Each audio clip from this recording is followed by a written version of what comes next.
Il est 7. It is 7 o'clock. I will call the meeting to order. Before we adopt the agenda, we have one addition, if you all agree. It is in the in-camera session 12.2, the acquisition and sale of municipal property. If you all agree, so a motion is in order. Moved by Councillor LeBlanc, seconded by Councillor Eric. All those in favor indicate by saying yes. Contrary, no. Motion carried. 2B, declaration of conflict of interest. Are there any items on the agenda that puts you in a conflict? No. We will go on to 3, presentations. 3.1, stop signs with Blake Thériault, Gaëtan Deveau, Nicole Thibodeau, and Crystal Madden, and Nathalie Robichaud. I will start the presentation. Good evening, dear council members. For those who don't know me, I am the director of the Acadian Society of Clare. I am here this evening with a group of young students from grade 9s at the Clare High School. These youths are registered in the civism course, which was recently added to the curriculum and in all schools of the province last year. The course has the goal of making of our youths engaged citizens and to acquire a better understanding of the society in which they live. Since last year, this course is compulsory. Last year, I came here to present to you a civic engagement program with a part for the youth, and you accepted to bring your support to this project. I don't know if you remember, but I am here to put the project in action. So I am happy and very proud to accompany this group of youths this evening. This project is not only regarding the bilingual signs, but with this project, the youths are learning how to execute a project, how to the different levels of government work, and how to write letters, and how to present themselves in front of a public like they're doing tonight. These are all elements that will help them as they go forward in their future to become change agents in their society. So I will now give the floor to the youths.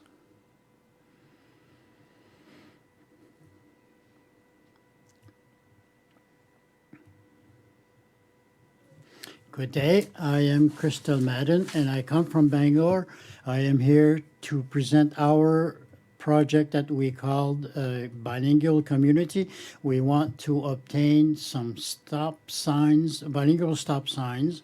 It is important for us because we are an Acadian community, and bilingual signs are important to show us as a bilingual community. Also, bilingual signs will help the tourists and the students of St. Anne's to help identify us as a bilingual community. Since our community is bilingual, this will show our pride of being Acadians.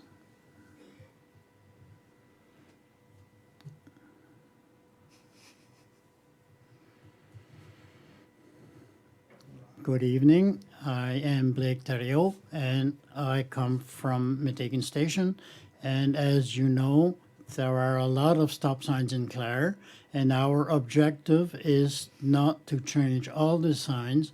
We want to start with a few of them and possibly to see if we can change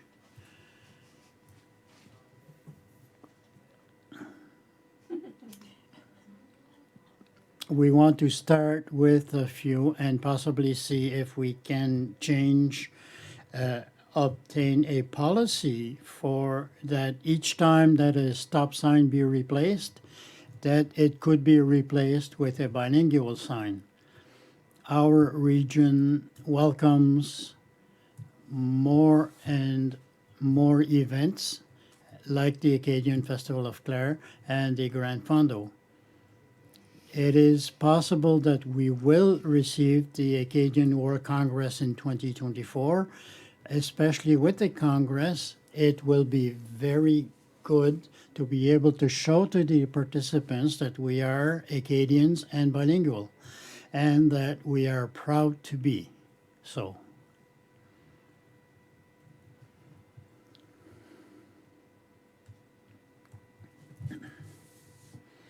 Good day. My name is Gaetan Deveau. I come from Concessions. And for our project, we consulted the community with a survey that we did with several forms, and we shared it on Facebook, email, and there are 700 people who replied to the survey, and the results were 69.3% in favor of bilingual signs, 21% in favor of keeping the stop signs, and 9% in favor of signs only in French for arrêt. We had a survey in our school also to see what the students of the Clare High School wanted, and there were 135 students in favor of bilingual signs.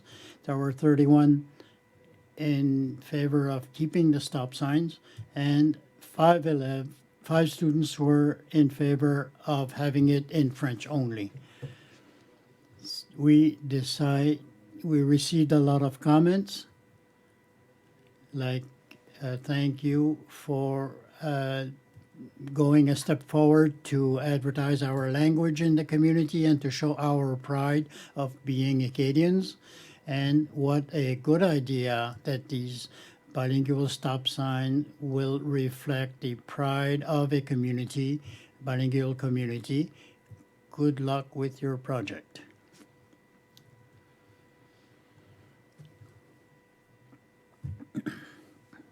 Good evening, I am Nicole Thibodeau and I come from Sonyville. Up until now, with the help of Madame Nathalie, we discovered that the signs cost about $60, including the installation. For the time being, we have not identified how many signs we want to change.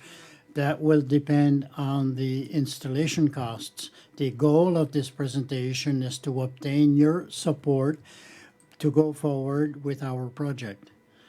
We would like to have a letter of support from the council that would help us to obtain bilingual signs, and also with your long-term goal of obtaining a policy in the community of Clare with each stop sign replacements when they are installed. Thank you.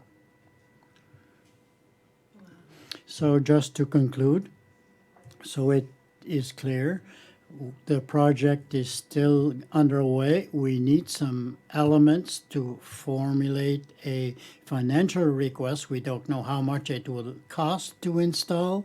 We know how much it costs to buy the sign itself, but we don't have the information. But I do try to get the information with emails and stuff, but until we have that information, we cannot put a figure to the project, so we don't know how many signs we will do.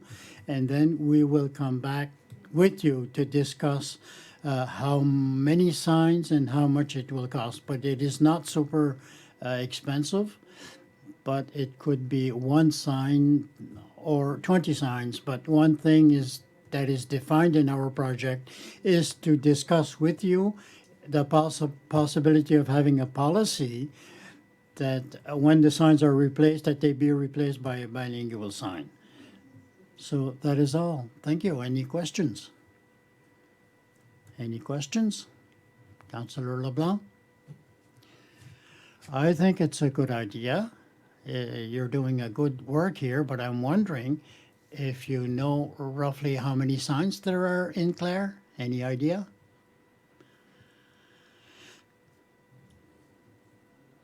We looked at Google Maps and there were about 500 signs as a rough figure.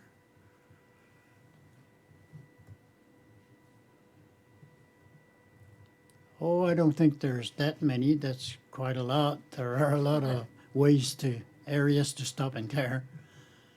Any more questions, Councillor Thibault?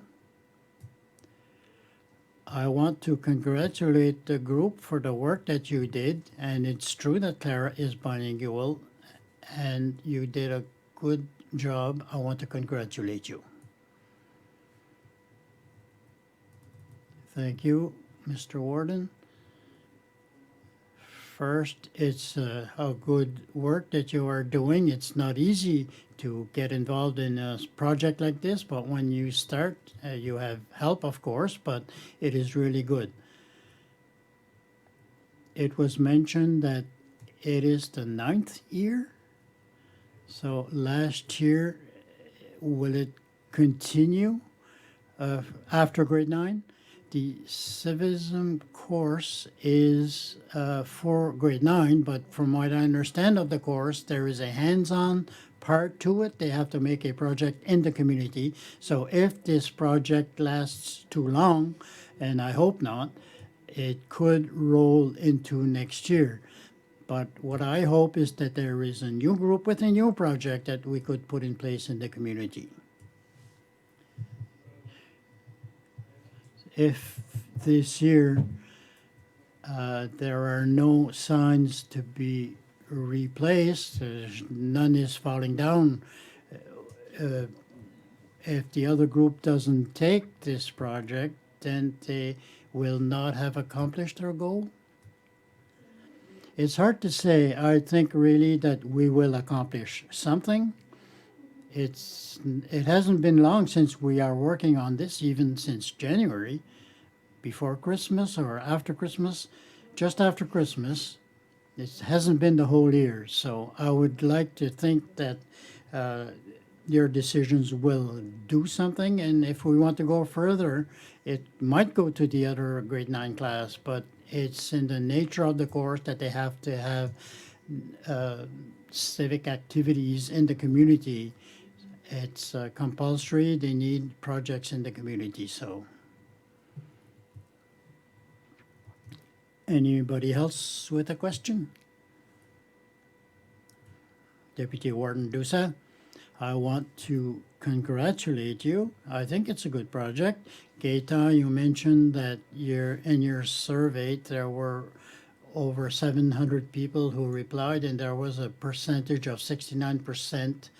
And I think that's a big amount for the project. And if you only started in January, you're going on the right route. And congratulations. Also, congratulations. We see the importance of identifying our community with bilingual signs. It's just as important as preserving our language. It is a good project. And I support the idea in principle, of course, concerning the cost of the projects and the request for finances. That will be the next presentation that you will do to the municipality with a request. Yes, that's it. I don't know how it works, but I don't think that the installation will be cheap. So at that time, if we can give it a figure, we will agree, for example, on 10 signs, and then together with the group, we could identify 8 or 10 areas in Clare where there is a lot of traffic and identify the areas, the places where we think. But we think that 10 is affordable. We could choose the areas, but as long as we don't have the amounts, we don't know how much it will cost. But then we might come with financial assistance request, and the Acadian Society will be ready to put some also. But it will depend on the final total when we start. If you hear of anything from the department, let us know. But it could be a pilot project. I don't know if there is any other signs, but I don't know if they will meet any problems. But the first one would be on the Placid Road at the high school, and the students would be proud of their work, and then we could identify others which would be close to St. Anne's and maybe on Route 1, Highway 1. it would be important there. I want to congratulate you also. It is a job well done, and it shows the difference between the youths and ourselves. Uh, if we wanted to know how many signs there are in Clare, we would have driven and count them, but they went to Google and found them all. So that is the difference in the generations.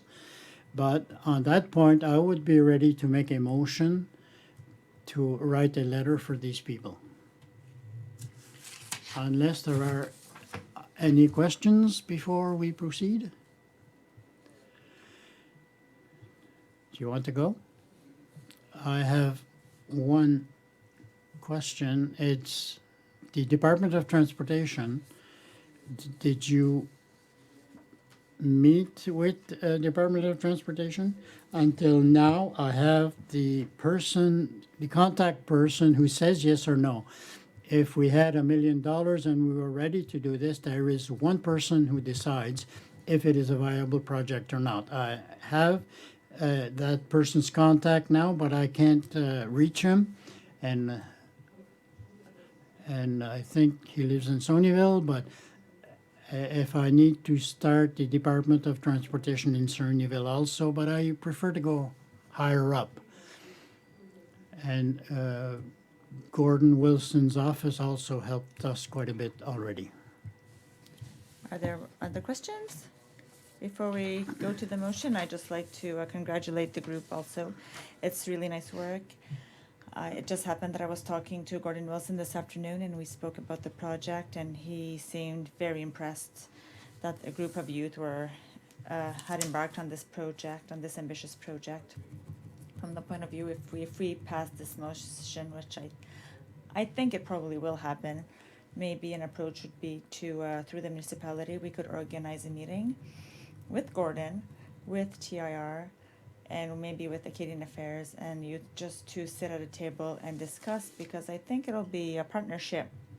Essentially, it's their responsibility. We're ready to participate, but without them, we can't do anything. So that would probably be the first step if you agree with that. If we're ready for the motion, Eric, would you like to do the motion?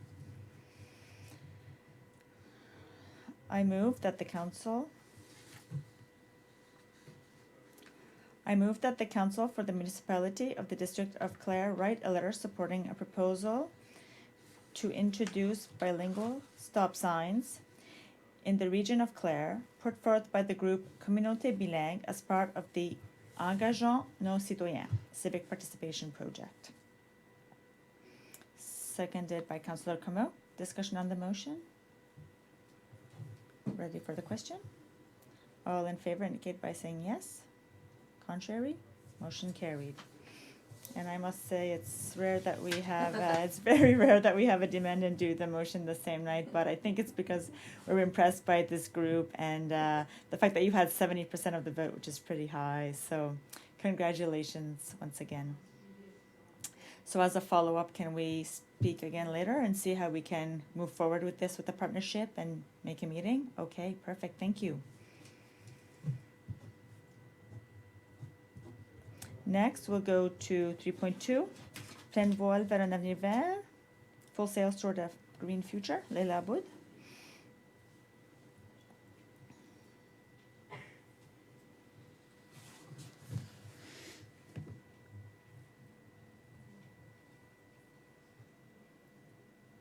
C'est pas Leila Aboud, non, l'autre.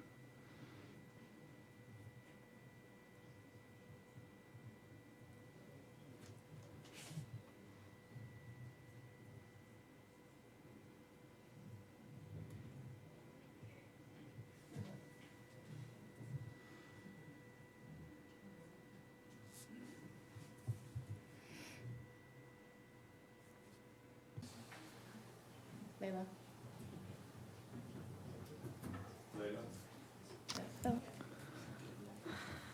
So, hi everyone. My name is Leila Aboud, and I'm the president of the group Pleine voile vers un avenir vert, full sales toward a green future. Hello everyone. My name is Tristan McAlpine, and I'm a vice president for the group. And the group, Plan Volver and Avenir Ver, which promotes and raises awareness, environmental sensibilities to the students and the staff at ÖSDC to create some responsible citizens who are aware of the environment. We have examples of things we have already accomplished with our group. With our group, we eliminated water bottle machines in the school. We made presentations with single-use plastic in the school to raise awareness the students. We put posters up to inform people on garbage and the environment, still to raise awareness. We did some presentations, one presentation to the staff at the school, and we organized a theme day with a water bottle. So it was, if you brought your reusable water bottle at the school, you had some points for the school. That was to encourage people to use their reusable water bottles. And we also did our own personal goals. One of our goals as a group was to do a difference in our community. And the reason why we are here tonight is because we want to talk about why it's important to eliminate balloons at community events and also eliminate single-use products at events. For balloons, there are 3 important points that we'd like to talk about. And I'll hand it over to Tristan. So balloons cause pollution and they add to the garbage. According to some researchers, there are 14 million tons of garbage in the ocean every year. And balloons create a danger for the animals on Earth and on the ocean and the rivers. So balloons can cause the animals to die, because when they see the balloons, they are attracted to them. They think they're food, so they eat them, but then it becomes stuck in their digestive tubes, so they die. So it's cruel for something that's kind of not very useful.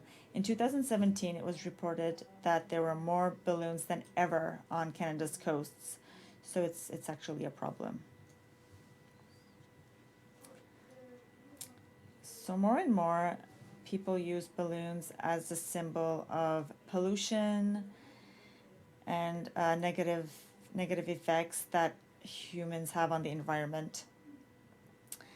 And it's not really an important part of the event. It's not something that will be missed if it's not used, and it causes a lot of damage to the planet. So if the children hold the balloons for a few minutes and then it blows away in the wind, and these same children will not realize at what point the planet was impoverished because of all these things.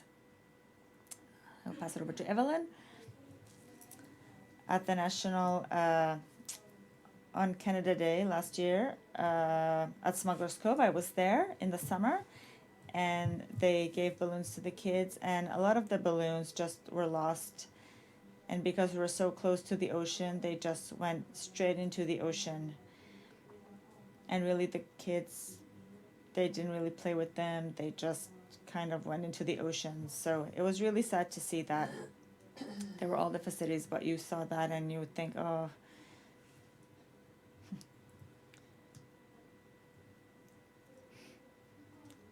So you all have in front of you the story of the balloon that Ryan Saunier, as a fisherman of the area, wrote. I'm not going to read it,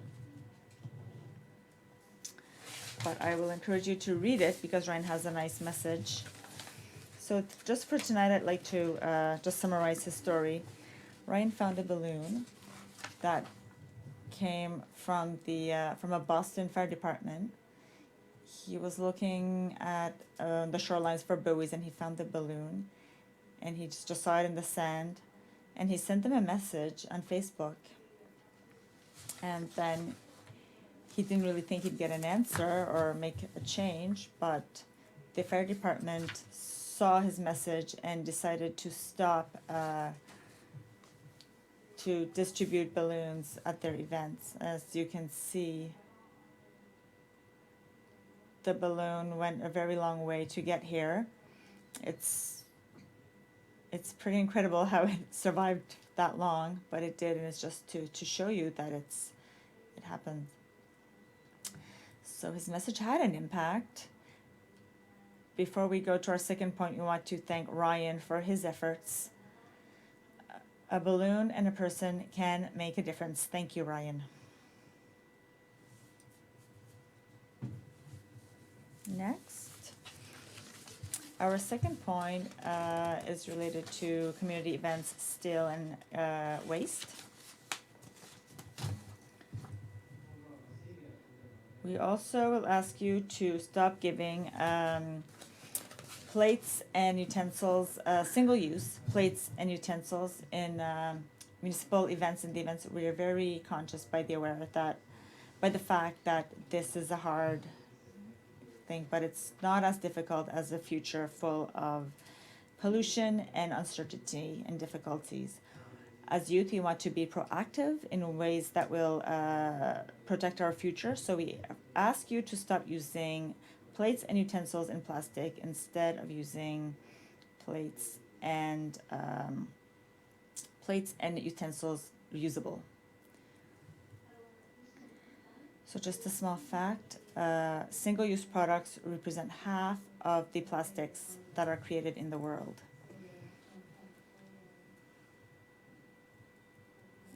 It's not right, so we have to find a better option than that, because it makes a lot of waste. So here is what we propose. Thank you for your attention tonight. If you have any questions, it's much appreciated.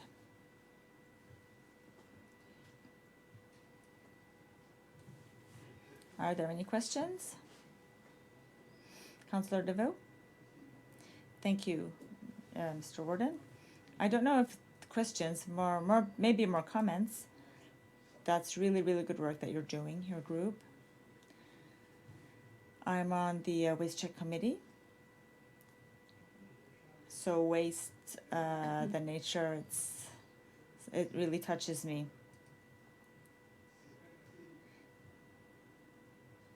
Your goal is not easy, because a lot of people don't, it's not that they don't understand, it's just they're maybe not interested, or so it's really nice to see youth like you guys to get the ball rolling, because if nothing's done, and we're gonna be in a lot of trouble. So it's really nice work, so thank you. Are there other questions, comments? I myself am a fisherman, and to be honest, it's often enough that we see balloons go by as we're getting the lobster crates. So it's not something that we see once a year. It's something, and plastic and everything, name it, we see. In 10 minutes we can pick up plastic. So I congratulate you for the work you're doing. In terms of municipality, if the councillors agree, we could ask the community development department to take your recommendations and look at them, and they could make a study and see what they could recommend to the council as alternatives for balloons and plates, stuff like that, if you are all in agreement with that. So again, a big congratulations for your work, and it's so nice to see the youth get involved. You guys, I see it every day. You consider our planet a lot more than we did when we were your age. So I don't know if you guys have anything else that you'd like to add. Thank you very much for your attention. We're happy that you took our cause in consideration. It's very much appreciated. Thank you. Thank you for your time. Thank you. And I just want to say we have a meeting the third Wednesday of every, we have meetings the third Wednesday of every month. You're all welcome to come and assist. It's a real pleasure to have you guys here tonight. Thank you. So we'll go to number 4. Adoption of minutes. 4.1, January 16, 2019, regular council meeting. Any errors or omissions? Motion. Proposed by Councillor Hill, seconded by Councillor DeVoe. Discussion or questions on the minutes? All in favor indicate by saying yes. Contrary? Motion carried. 4.2, January 23rd, 2019, special council meeting. Any errors or omissions?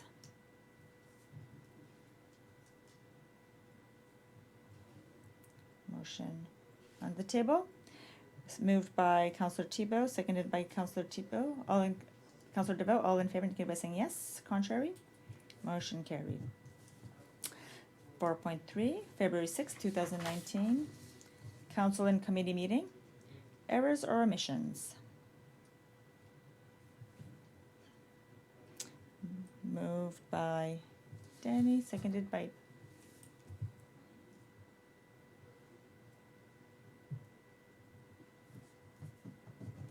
Next, we'll go to number 5, business arising from previous council meetings. 5.1, funding application, Lakeside Cemetery Fund. This is to follow a financial request that Councillor Danny Hill brought us regarding the Lakeside Cemetery Fund. The request is to help with the maintenance of the cemetery. At the time, the council had chosen to not make a decision or not discuss because there was an individual in the community who was interested in having a fund that would touch the cemeteries. At the time, we weren't certain if they were looking at a few one cemetery, or all the cemeteries of the municipality. So since we did not have those details, we decided to bring the subject at a future meeting. Since then, we met the individual in question for some clarification, and it was for one specific cemetery that he wanted to establish a fund.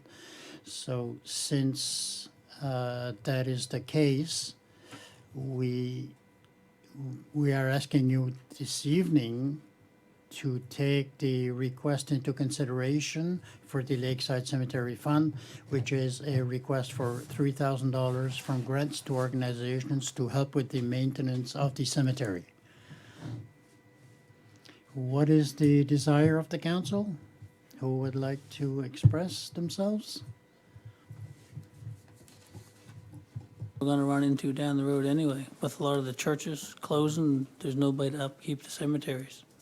And this organization has worked hard, it's actually 2 cemeteries that they do, and they've worked very hard doing it, and this is their first request, so I think we should support it. Conseil. Councillor Como? I don't have the request in front of me, but the request is for operations? 3,000?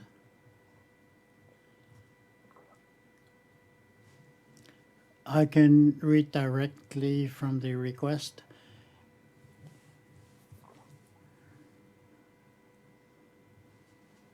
From the micro.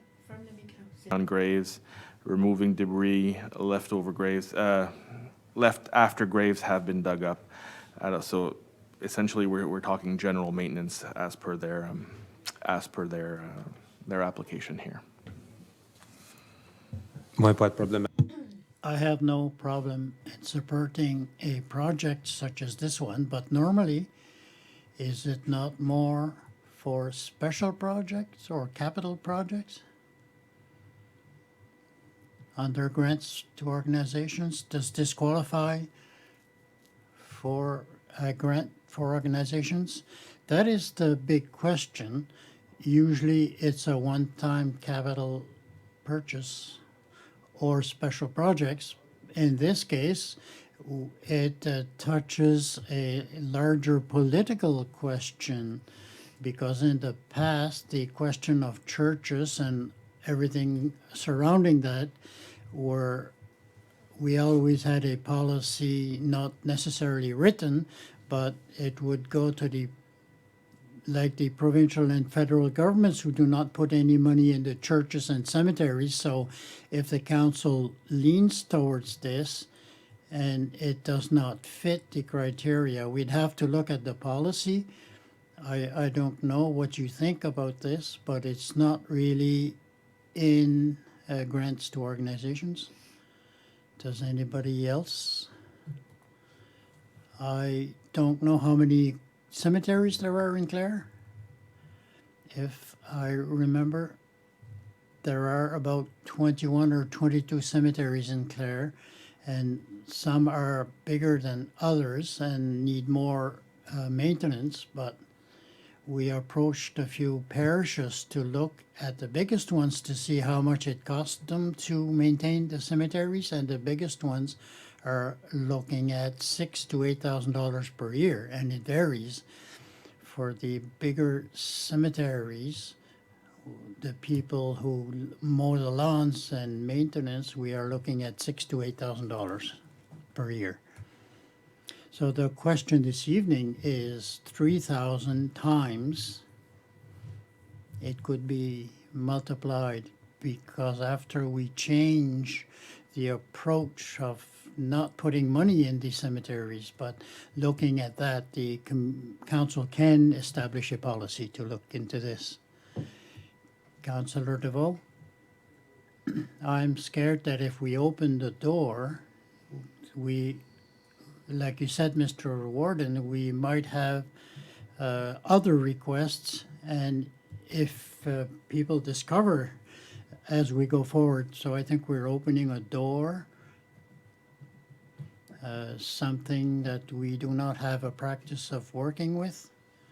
I'm not saying that I am against, but at the same time, it's not a practice that we have done in the past for cemeteries and churches. Anybody else?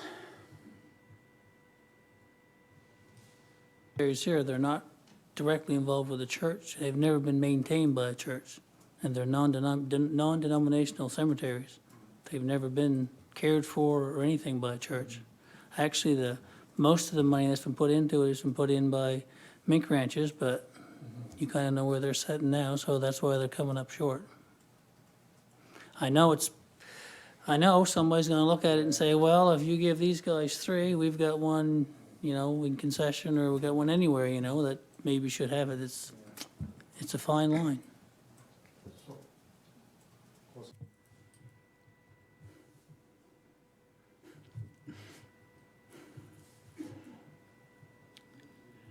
I agree with this. This is not a group that is asking for much, but if it's not a cemetery that belongs to a church, I think we need to make the distinction. I am not against supporting this, but it will be difficult to support cemeteries. We will be facing this as the churches are closing, which is what is happening. It will be cemeteries that will not have anybody to take care of them, so it will fall on the municipality. So like I say, it is the decision of the council. I think it's a large question. It's one cemetery, but it will be more. What the cemetery is for, that's a place of rest, whatever. And I support putting money for the maintenance. I mean, especially with all the vandalism and things that are going on. But I mean, it's just a question of a couple of things. Is that if we support them, we will probably end up having requests from others. And I think, like the warden said, I think the question is, are we going to look at the big picture and say, okay, are we going to, or should we support them also? I think we should refer this issue to to the question whether or not we should support, kind of like when we supported the playgrounds for the schools. You know, we ended up supporting most of them. Eventually, we stopped because, you know, I mean, where do you stop? But I think, you know, we should look at whether or not we should support all the cemeteries and, you know, make either a policy or something that would give us guidance on how to treat these applications. And also, I did notice that they have, like, they do operate on their interest, which is not a whole lot. They do have 14,000 in their account, and they indicate in their application that they do operate on their interest, which is not a whole lot, so they probably can't afford to do much. But, you know, they do have money, they do have $14,000 as well. You know, I don't think they're strapped for money at this time, but unless there's some other information you can provide. Yes, the money that's in there, they're not allowed to touch it. It was set up in the early 80s, and they're only allowed to spend the interest. I know it's a very poor setup, but that's the way. It was a donation from a mink farmer. And see, in the early 80s, the interest rates were booming, so they had a lot of money, but now, what is it, 1.5%, 2%? That's why they don't have any funds. But getting back to what you said, I agree with you 100%. If it is going to set a precedent if we go down this road. And I'm not sure if it's even good for the municipality to go that route. Where I'm kind of is that those groups that do fundraise, or even that individual who's looking at putting a fund to maintain, the question will become, well, maybe, the municipality should do them all, and that's kind of where, as in terms of a policy decision, I think it'd be safer to look at it policy decision versus a grant organization, because at the end, there's quite a few cemeteries who are going to be in that same situation. So I don't know if d'autres veulent s'exprimer là-dessus. Does anybody else want to express themselves? Just to be clear, is it a cemetery that is being used now for funerals, or? Then if is there burials there now, or so they still use it as, yeah, okay. It's not just like it's still being used, right? Yeah, okay.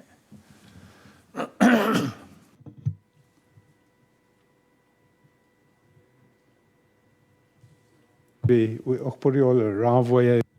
We could bring this to the CAO to see what is happening at the other municipalities if they have policies, and bring back a recommendation for a policy. Honestly, In your district, it makes it a bit tougher, honestly, but it's a larger question too. So, si vous êtes tous d'accord avec ça. if you all agree with that. So we will go on to item 6, the Warden's Report. On January 18th, I attended a public information in Cornwallis for the Commission of the Electoral Boundaries. They were presenting the proposed changes to the Digby and Annapolis counties. Councillor LeBlanc was there with me. There weren't a lot of people. Most of them came from Annapolis Royal, and they were more concerned.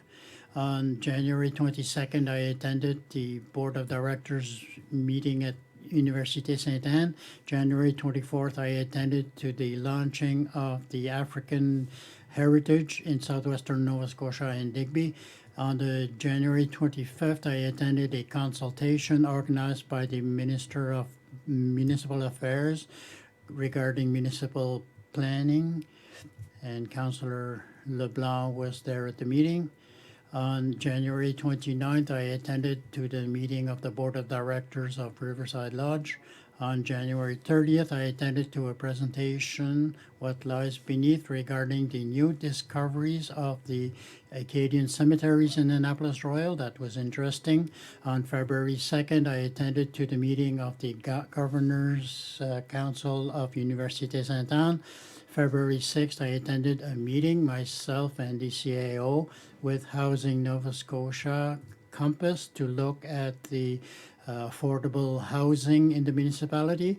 And February 15th, I attended to a meeting presented by Nokia on the future of 5G wireless internet organized by Kings County. So that is my report. If you have any questions for details, I am ready to answer them.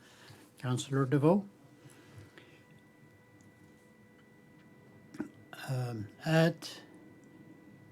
Did you have a chance to see the actual site in Port Royal, or was it just a meeting? I was there before, but it was at King's Theatre. It was a presentation on all the work that they did. Stefan was there also, and I think that the theater was full of people. It was packed. So it was impressive to see the people there from the university and elsewhere. It was interesting. I don't know if you want to add anything. Any more questions? Councillor Thibault? So where you went for did they talk about Clare at all? No? I'd say the majority of the discussion is with the changes that they proposed. Annapolis Royal was going to be put back into the Digby boundary and not Annapolis, and they felt that they have more links with Annapolis than Digby, so they would have liked to be carved out and put in with Annapolis. And honestly, I had the impression with the board that they were in favor of that. So I think that was probably the biggest concern. I don't know if you want to add something. It's really what they went for. They were more going towards the old boundaries, and they were using that as comparisons. So it basically came back to Annapolis Royal. So it wasn't a big number of people. It was pretty much for that. I'd say there wasn't a lot of opposition. No opposition really. Yeah, that Clare would have their writing, I would say. Any other questions? Next, we'll go to number 7, official statements from members of the council. Are there official presentations? Deputy Warden Dusa. I'd just like to say that a student from Université Saint-Anne, Sarah Fortin, represented the university at the Badminton Nationals, will represent, that will be held from the March 6th to 9th in Truro. So I congratulate her. She's from Bridgewater. It's her second year in badminton, and she got to the Nationals. So I just would like to wish her good luck. Would you like to send a letter? Yeah. Do you all agree that we send her a letter? Any other presentations, official presentations? Councillor Camo? The Acadien de Clare, PWC, they participated in the Good Deeds Cup, and they were among the 10 finalists in Canada. On January 26th, I went to the university. It was that night that was the NHL Star Night, and that was the night that they announced the 10 finalists, and the PWC Acadien de Clare made the top 10 list. I was able to say a few words and congratulate them. The good deeds that they did, they visited long-term care housing. They supported 3 food banks. They did some volunteer work for their friends, neighbors, family. Anyways, they did lots of work, and it's their youth. It's really, really nice for them for now and the future. Unfortunately, they weren't chosen. The next step was to choose the top 3. Unfortunately, they weren't chosen, but to be chosen to be chosen in the top 10 teams in the country was really exceptional. So congratulations to the Acadien de Clare.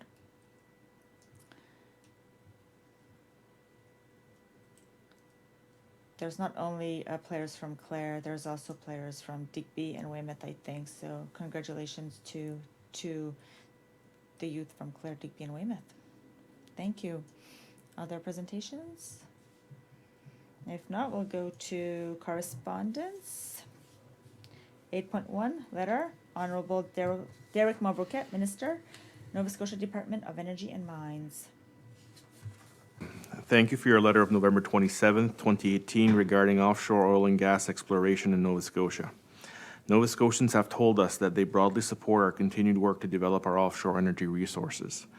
The oil and gas industry have coexisted with our tourism and commercial fishing industries for generations and can continue to do so. We recognize that this coexistence relies on appropriate regulation of all of ocean activities,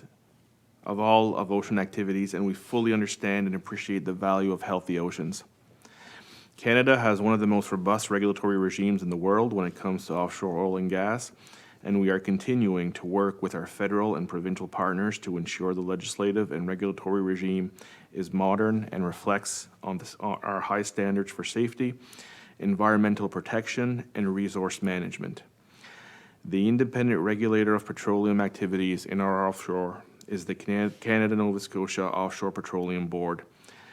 The board was established jointly by the federal and provincial governments, and its mandate prioritizes the health and safety of workers and the protection of the environment. It has no role in promoting the industry or its development and has a track record of almost 30 years of excellence in offshore safety and environmental regulation.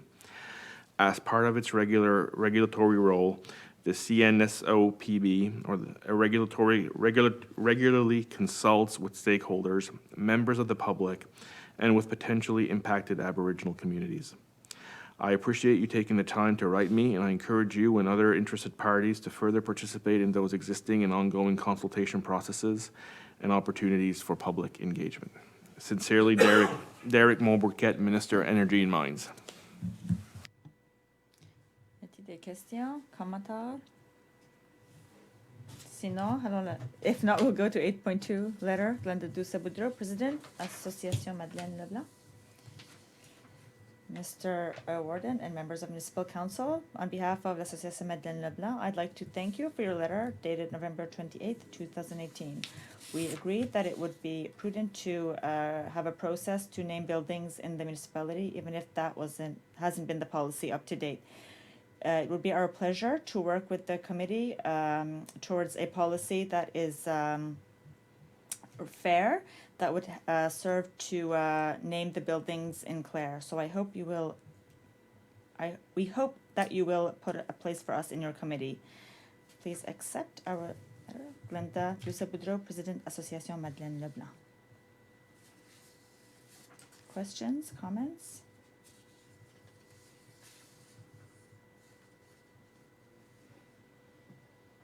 We'll let that go for now until the committee works towards that, I'd say.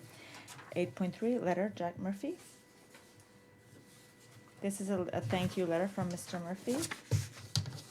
One finds walking outdoors to be a daily and healthy form of exercise.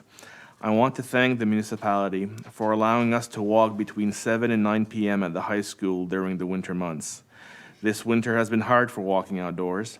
Thanks to the above policy, I have been able to take a 30-minute walk every morning or evening. Un grand merci, Jacques Comeau Murphy. A big thank you, Jack Comeau Murphy, Meteghan Center. That's nice. 8.2, letter, Honorable Lloyd Hines, Minister, Nova Scotia Transportation and Infrastructure Renewal. For your letter dated November 27, 2018, regarding the location of concrete curbing in front of some commercial establishments in Sonyville, Digby County. I will request that staff investigate to ensure that the concrete curbing you referred to in your letter complies with the Department of Transportation and Infrastructure Renewal standards. I will also request that any safety risks associated with this curbing be identified. Thank you for taking the time to convey your concerns with respects to this matter. Sincerely, Lloyd P. Hines, Minister, Transportation and Infrastructure Renewal. Councillor Comeau? The problem or the concerns Were they only in Sonyville? The reason why I asked this question is because during the Grand Fondo, some people approached me and said that in front of the medical center in Clare, medical center in Matagan, the curbs were close to the line. So that's a place too. I don't know if they could inspect that spot also. The letter that was sent to Minister Hines was specifically for the situation in Sonyville, because that was following an accident that occurred in Sonyville. So there were two businesses in particular that we found the curb to be close. So the request was specific to those two places. We hadn't mentioned Matagan. Because part of the problem too was not only the curb, but because the cars could park so close to the curb.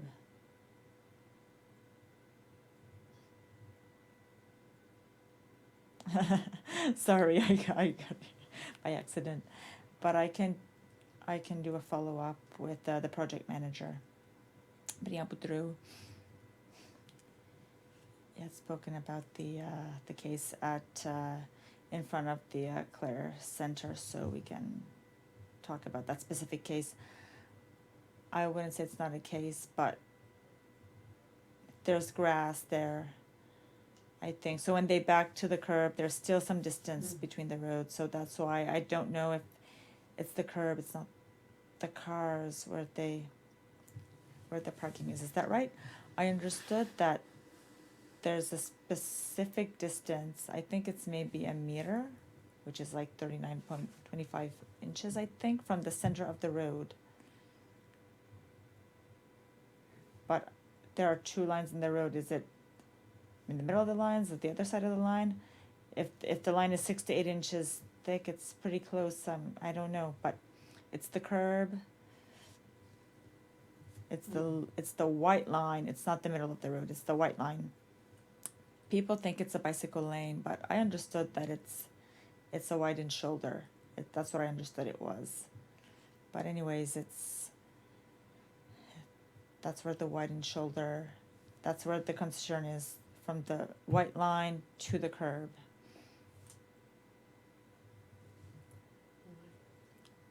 So we'll make note of that, and they can look at that at the same time if they want to. 8.5, Tracy Towheel, Deputy Minister, Nova Scotia Communities, Culture and Heritage. This I won't read all the letter, but essentially it's a letter from Deputy Minister, Ms. Towheel, regarding the libraries in Nova Scotia and the proposed changes in the financing. Before, it was per capita. The funding was per capita based on the population. Since then, there have been some changes to this form, and people were wondering if it was fair. Some concerns were raised, so the department, in consultation with the libraries in the province, have established another financing form. This form is it's a blended formula. So a portion is a fixed cost, and the other part of the formula is based on the population of each region. So the formula that they propose, well, I sent you the PowerPoint. I sent you the PowerPoint presentation. That it's something that just came in, so I'll send it. Means that for lots of the municipalities, it represents a raise to what is presently allotted. For the Clare municipality, according to the numbers that they have in their presentation, it's 30% augmentation. Currently, according to their numbers, Clare municipality, in the last few years, they gave the 53,377 for the libraries. So here we would talk about a 30% raise that represents approximately $16,000 more. What their model does not reflect are the additional funds that are already given to the libraries. So in Clare municipality, for example, we give this year we budgeted $31,300 more for operational costs and costs that aren't covered as part of the $53,377. So the contribution from the municipality for the current fiscal year, the budgeted amount was roughly $88,000, and this, as you'll see in the letter 8.6, the next letter, a lot more municipalities and cities in the province are in similar situations. They feel that they weren't consulted adequately or at all regarding this new formula, and that the new formula does not really do justice, if you want, to the real amount that is given every year to the libraries. So maybe if you agree, we could go to 8.6, read the letter from the mayor of Westville, and have a short discussion around the two letters because they're both related, if you guys agree. So this is a letter from the mayor of the town of Westville. This letter is in response to your email to our CAO dated January 31st, 2019, concerning the new proposed funding model for libraries. To begin with, we are very disappointed that the municipalities were not at the table during these discussions. Besides the annual contributions to the libraries, we cover significant expenses related to our library in Westville. All the repairs, maintenance, and most operating costs, including heat, cooling, lights, all other electricity requirements, cleaning, rent, insurance, etc., are the responsibility of Westville taxpayers. When any of our expenses incur an increase of 22%, it is of concern to us and must be reflected in our budget process. A 22% increase could mean that we would have to reduce the budget for other expenses or possibly even have to increase the tax rates to cover the added increase in cost. Neither of these options is favorable. Also, it is not clear by our correspondence just when these increases will take place. Are we to receive the one-year written notice from the Minister of Municipal Affairs? We hope that you seriously consider our concerns, and should you wish to discuss this further, please do not hesitate to contact me. Yours truly, Roger McKay, Mayor. Does anybody wish to comment? Councillor DeVoe? Thank you, Mr. Warden. A few years ago, the province started to remove monies from the libraries all across the province. It came to a point where there were a lot of areas where they had to let some employees go because there were no means to pay them. So it did not look good at the meetings. It was going the wrong way, but we wrote some letters. We wrote to the province, and if I understand well, their reply to our requests from the province, they are throwing it at the municipalities. So I don't see,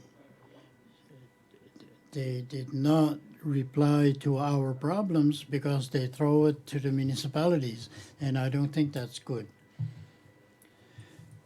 It cannot go like that, but they decide, and I don't think that's good.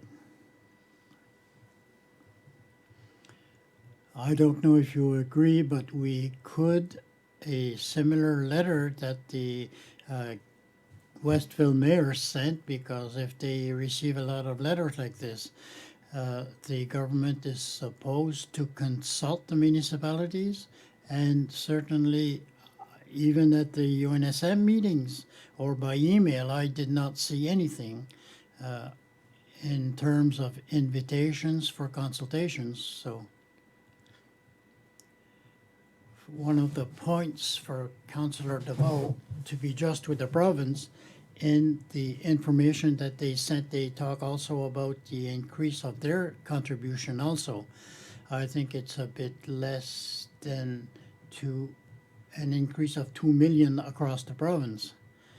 So they absorb a part of it themselves, but for the UNSM, there is a consultation that is planned according to their presentation that we just received, consultation planned with UNSM on February 22nd. But we don't know if it's a meeting with the executive or with the members. We did not receive any communication from UNSM, but I imagine that it is at the executive level of only. I understand that at the Halifax City, there's a big library. It's not cheap, it's expensive, but we find that at our meetings as it is going, and at other meetings where we attend, they are pushing more on the Halifax Library. I know it's bigger, but they must not forget us also. It's Halifax decided to have a library like they have there, and they are removing from the others to help with the big one in Halifax. So we don't think that's right. Even if you look at the percentages, the province increases their contribution by 18%, but they are asking the municipalities to increase by 29%. So it's not equal, and they are leaning more on the municipalities. So there is a consultation. Do you want to wait for the consultation before we write the letter, or should we send a letter? I did not see the invitation for the consultation, so I don't know if, in your opinion, we should send a letter. I did not see an invitation either. I don't know what will come out of this, if the NSM will be in communication with its members, but we can prepare a letter in preparation and enter in communication with the UNSM next week to see what came out of that meeting of the 22nd. And at that point, I can inform you if you see it necessary to send a letter at that time. I am not aware that the UNSM is declaring anything on this. So do you all agree that we get ready and that we wait to see what is going on? We will go on to 9, the CEO's report. Thank you. My report is a bit short tonight. There are some projects to talk about. The sewer system in Church Point, the improvements that we are doing. This is the scale, the system that I mentioned already. The project is going forward. It is slow because the supplier is busy and is hard to contact. But essentially, to date, we have made an update at the Bellevos Cove system, sewer system in Bellevos Cove, to allow the SCIDA to receive the signals from the 2 other sewer systems of Church Point and Meteghan. And also some antennas are placed in Meteghan and in Church Point that will allow to send signals to Bellevos Cove. We talk also of installing some hardware in the different stations throughout the municipality. We will do the most we can with what we haven't left in the budget, but it is something that we can add later on as we want to go forward to increase the stations. But the number of stations online will depend on the budget. And this should be completed by the end of March, which is the deadline for the project. for the Grand Fondo. As of today, we have 136 participants registered, including 27 or 26% of the participants who come from outside the province. With these 136, there are 49 that will be here for the first time at the Grand Fondo. So if we are comparing to last year at this time, we have 35 registrations more than last year. Also, we just learned that the Grand Fondo will be popular at the Canadian Cycle magazine in the either April or May edition. So it will be some good advertising for the event and for the area at the national level. For the Veterans Center and the room that we are renovating in the basement, all the electrical work has been completed. The new the gyprock was also put in place and crack filled, and the hall needs to be painted. There's a new floor, sprung floor, that should be in place between now and 2 weeks, and the project in general should be completed in March. For the possibility of a bigger project for the Veterans Center, the staff here is trying to get some estimates in preparation for the opening of the official program request from the municipality. We are working on the preparation of the specs, which is a big work, so Kevin is helping us with that.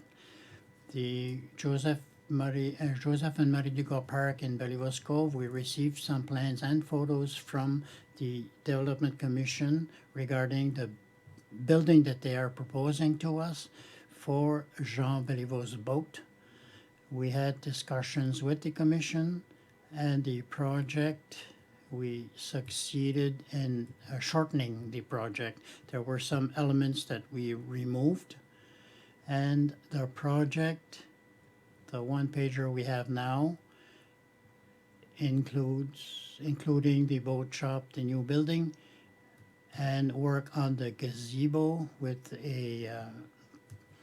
some tarp, and minor repairs to the lighthouse at the edge of the wharf. So these are all estimates. We are looking at a project of $336,705 compared to before. We were at the $900,000. The financing that we proposed to the group, and again, without promise, it's just something that we would be comfortable to work with, is a funding split of 50-20-20-10. 50 federal, 20 provincial, 20 municipality, and 10 from the commission, which would mean we would be looking at a municipal contribution that we will present to you of $67,341 plus TPS. I communicated with the group because we contacted Develop Nova Scotia to come and visit Clare, to visit some of our sites, including the Joseph and Marie Dugas Park, so that they can give us advice on the project, but what is the potential for the site. We want them to visit the Mavillette Beach and the lighthouse at Cape St. Mary again, just to see what they think, if they have any ideas to suggest us that could eventually have an impact on this project and add to the project. But also it would position us well to have discussions with the province if we want to go there for finances. So that being said, we promised to the group that before we have that discussion, we want the department to come and have a look and have a discussion at the council to go forward.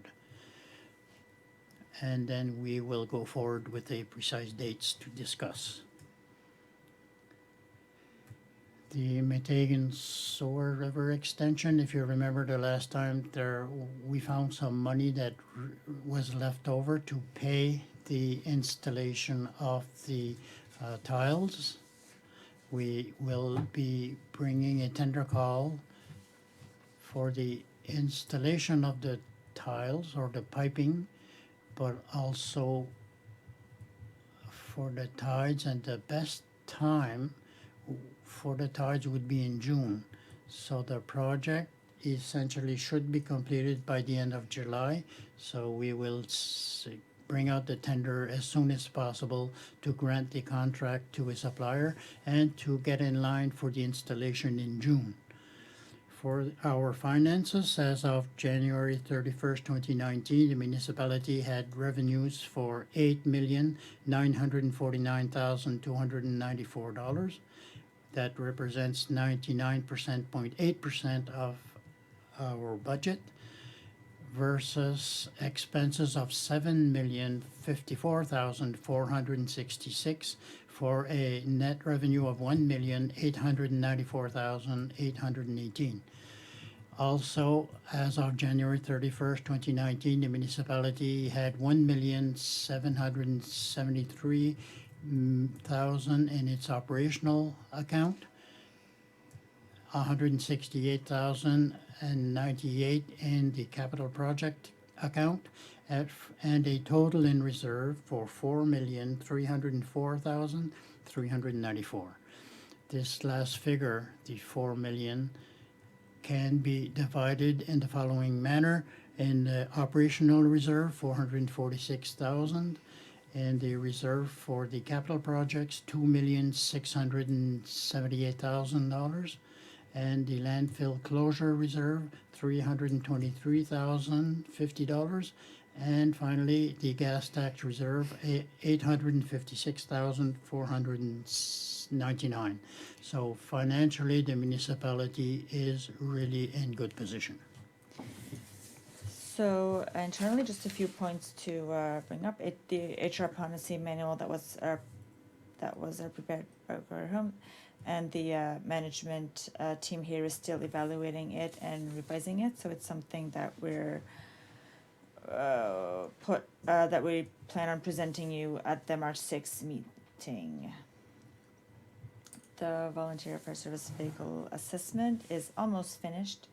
If you remember, we thought to have the report completed last Friday on the 15th, but with speaking to the Mr. He presented the report to his colleagues for their feedback, and a few sections were identified as needing a little bit more work, clarification. So he's doing the changes right now, and I have been told that we will have the report by next week. And also it's for the public. Our grants organizations is now open.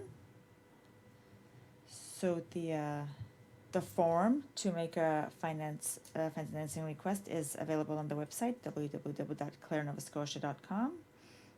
And the deadline to submit a request is March 20th, 2019. So lastly, just in terms of meetings planned in the next following week, so it's the tax sale, the annual tax sale, municipality tax sale, that will be held at 10 a.m. Saturday, March 9th, here at the municipal office. And that's my report. Are there any questions, Councillor Comeau? I imagine that the project for the Marie and Joseph Duga Park, the new costs include the building for the boat, for Jean Béliveau's boat. That's what I thought. Thank you. Yeah, that's the big. I think I said 336,000. That's the big of the amount is for the building. The gazebo, the amounts for the gazebo and the lighthouse are about 10,000 and 12,000 respectively. So the biggest chunk of the money will go to the building for the boat. Are there other questions? If not, we'll go to 10, committee reports. 10.1, building permits reports, January 2019, Councillor Danny Hill. Last year, there was 11 permits issued for $765,000 worth of construction. And in January of this year, there was 11 permits as well, with $860,000. So it's up about $10,000 over last year, so better than being down, so. Always. Any questions? If not, we'll go to number 11, new business. 11.1, motion to enact bylaw number 37, a bylaw respecting subdivisions, first reading. Councillor Comodo is going to talk about it. Oh, thank you. So this is a subdivision bylaw. It's a bylaw regarding subdivisions. It's essentially a bylaw that the committee worked on closely with our lawyer. The goal of the bylaw is not just to replace the bylaws that are in place at the provincial level, but it's also to equip, if you want, the Clare residents who want to divide their lots. So this would permit them or put them in a better position to ask this for the province. It will give them something that they can use in their request. So it's something that other municipalities have similar bylaws. So it's something that, and our lawyer agrees that it's something that will facilitate the process for the people who want to approach the province to divide their lot. But with this bylaw in place, the division will still have to be approved by the province. So it's not something that allows us to go around the province, but it'll just better equip the Clare residents to do that request at the provincial level. So it will also address a lot of concerns that we're hearing a lot about Clare, which are the provincial roads that are not maintained by the province. So that being said, I think that's the recommendation from the bylaw committee to propose it tonight as a first reading. Somebody who wants to make the motion? Councillor Hill? I move that the council for the municipality of the District of Clare read bylaw number 37, a bylaw respecting subdivisions, and that the bylaw be read for the first time by title only. Seconded by Councillor Potier. Discussion on the motion? Maybe the only, just for the public, is that they'll have the time to go through it, and if they have comments or objections or anything, they can send it to the council. That's right? Yes, certainly. We are obliged to publicize the bylaw, and if the council makes the motion tonight, everything is ready. It will be added to the Courier, the Clare Shopper, on our website and Facebook. So there are instructions there for people who want to send us their questions or comments, and I can present them to the council at the next council meeting or the next time that the item will be on the agenda. Also, if people can also come to the meeting and express themselves personally or ask their questions.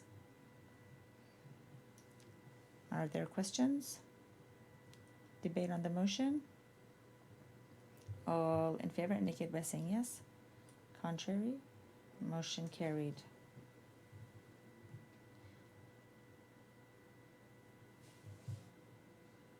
Respecting subdivisions. So, ça prend. We need that for it to be official. Next, we'll go to 11.2. Motion to write a letter of support, Upper Clements Park Society. This is a letter that, a support letter that was asked from the Upper Clements Park Society to receive operational financing and financing for capital projects that they are doing now, or that they want to submit to the province. So the society is not asking us for a financial contribution. They are asking us for a letter of support to add to their finance request. I'll do the motion. I move that the council for the municipality of the district of the Clare write a letter in support of the Upper Clements Park Society's request for provincial funding for the operation of and improvements to the parks. Seconded by Councillor Thibault. Is there discussion on the motion? All in favor indicate by saying yes. Contrary? Motion carried. 11.3, motion to approve funding request, École Secondaire de Clare. This is, if you remember, it's a funding request that we received from Clare High School as part of our organization, grants organization. It's a partnership between Clare High School and University Saint-Anne, and it's to purchase a training system, a badminton training system. The system costs about $6,000. Up to now, there is a $4,500 amount confirmed from the they say, and the CSAP, Conseil Central Clare, and the university. So the request to the university is to give the amount that's missing, which is the $1,500. Discussing with the recreation manager, she sees something that will be very useful for her programming. And discussing with the CSAP and the university, the municipality will also have access to this machine. So essentially, we would be a partner in the project. I will pass the motion. I move that the council of the municipality of the district of Clare award a grant in the amount of $1,500 to L'École Secondaire de Clare for the purchase of a badminton training system. BK Knight Trainer Pro. Someone who wants to second? Seconded by Councillor Leblanc. Is there discussion on the motion? All in favor indicate by saying yes. Contrary? Motion carried. 11.4, motion to approve funding request, Weymouth Amateur Athletic Association. I know the council asked that you make a small precision on the motion, so if you can talk about that in the request itself. Yeah, sure. We had presented it at the last council committee meeting, but there was a little bit of little lack in detail of the amount that was requested. We could interpret in two different ways, either $5,000 per municipality, so 5 from Clare and Digby for a total of 10,000, or 5,000 total, so to 2,500 Clare, 2,500 Digby. So to talk about the project for a second, it's a project of $120,000 to allow for the construction of accessible toilets at the cricket field in Weymouth. In the same building, there would be a small conference room and a small storage room for the equipment that's used in the field. The cricket field, as you know, it's in Weymouth. It's used a lot by Clare residents, especially for the youth that play baseball. So the participation of the youth on the baseball teams is pretty much divided between Clare and Digby, which is why the municipality was approached for funding. So in speaking with the director of the Amateur Athletic Association, Mr. Rodrigue Lafaude, he confirmed that the amount requested in the municipality is $5,000, and that the request for the municipality from the municipality of Digby is also $5,000. So the group wants to raise $80,000, $40,000 in money, and the other $40,000 in kind funding. So the other $40,000, they have submitted a request to the province. They haven't received confirmation yet, but Mr. Lafaude ensures me that so far, all the discussions have been very positive, and the province seems engaged. But even if they don't receive the 40,000, they still have a way to make to go forward with the project. So I also spoke with Mr. Lefort about the possibility to that if they get the money this fiscal year, if it could be spent before March 31st from this year, and he assures me that yes, it can be sent. So those were the 2 points that you had asked that I look into to clarify. So to clarify the amount requested from the municipality, and also if this money could be spent inside this fiscal year. So that being said, it's a motion on order, I think. Deputy Ording Dusa. I'd just like to add before we do the motion. In the 1940s, when there were Frank Jubis, Don Boudreau, George Amar, all these people, they all played in Weymouth. There were 2 events that were held there, cricket and baseball. But when you think that baseball since the 40s is still going, or is still happening today, it's a good thing that it continues for the youth. I'm ready to do the motion.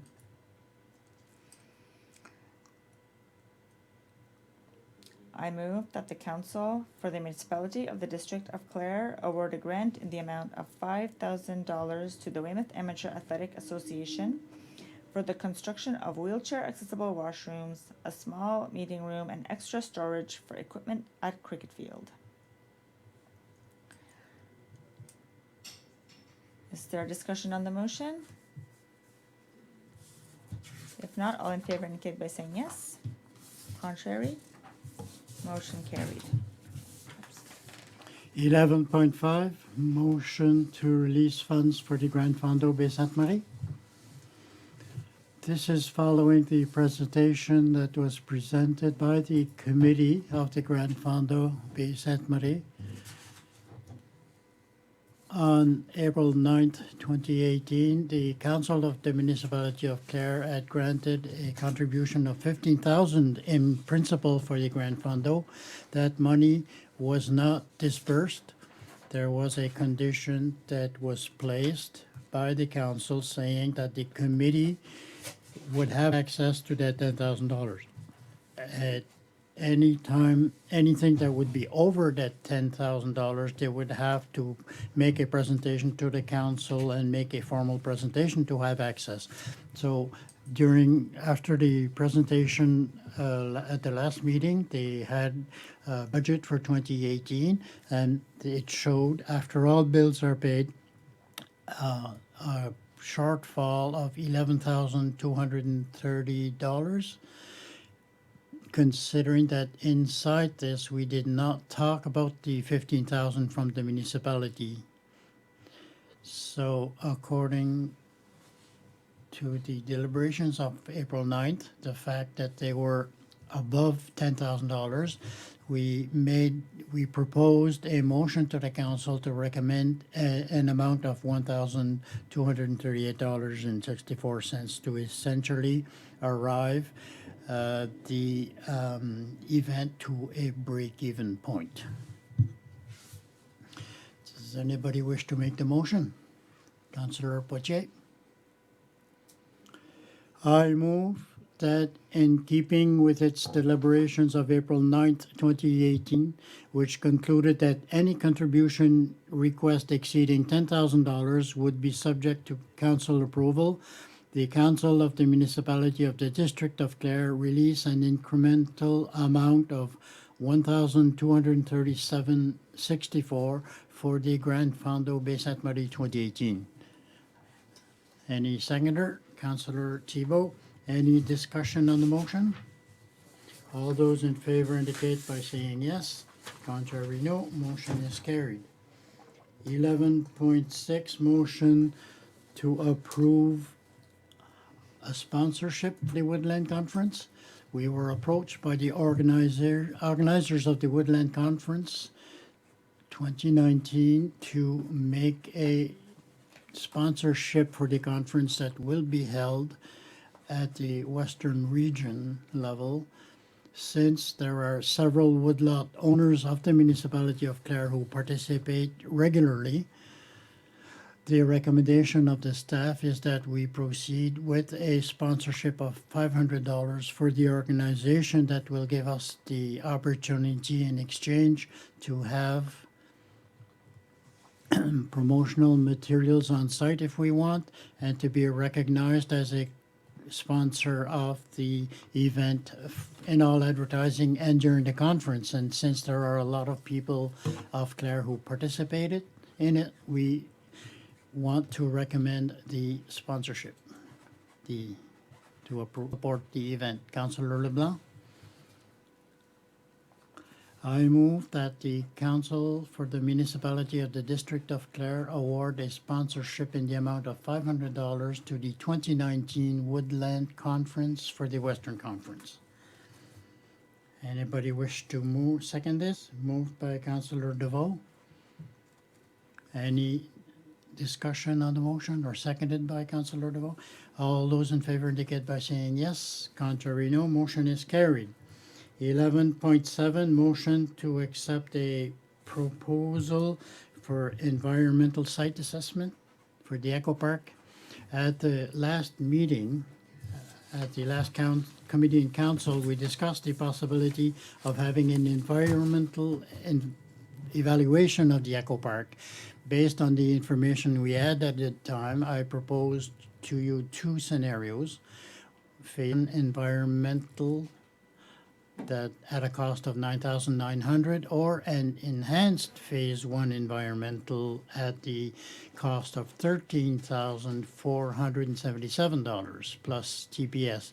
Based on the information that we had at the time, the motion was made to recommend to proceed with the phase one enhanced environmental assessment. Since that time, we received more information that was shared with us, and